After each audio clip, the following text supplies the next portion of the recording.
तर मुंबईमध्ये होर्डिंग कोसळल्यानंतर आता नवी मुंबईमधील प्रशासनाला जाग आल्याचं दिसतंय। नवी मुंबईमधील होर्डिंगबाबत महापालिकेकडून आढावा घेतला जाणार आहे। घाटकोपर दुर्घटनेनंतर महापालिकेकडून आढावा बैठक घेतली जातेय। अनधिकृत होर्डिंग हटवण्याच्या जाहिरातदारांना सूचना दिल्याची माहिती आहे आणि महापालिका क्षेत्रातील रेल्वे, एमआयडीसी, एपीएमसी मार्केट तसंच सिडकोला पत्र लिहून त्यांच्या कार्यक्षेत्रामध्ये किती होर्डिंग अधिकृत आहेत, किती अनधिकृत आहेत याची माहिती सुद्धा मागवण्यात आली आहे।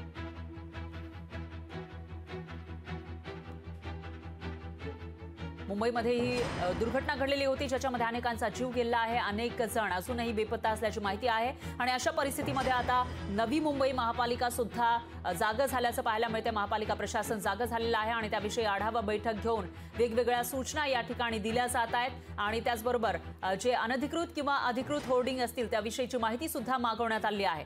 आता दुसरी अशा प्रकारची दुर्घटना घडू नये यासाठी खबरदारी घेतली जात असल्याचं दिसतंय। आता किती लवकर ही कार्यवाही होते ते पाहावं लागणार आहे, कारण अवकाळी पाऊस वारंवार येताना दिसतोय आणि यावेळेला पावसाळा हा लवकर येण्याचा अंदाज असतानाच अवकाळी पावसाचे सुद्धा थैमान माजण्याची शक्यता आहे। त्या पार्श्वभूमीवर आता काय खबरदारी घेतली जाते ते बघावं लागेल। लोकशाही मराठी ऐका, पहा, जागरूक रहा।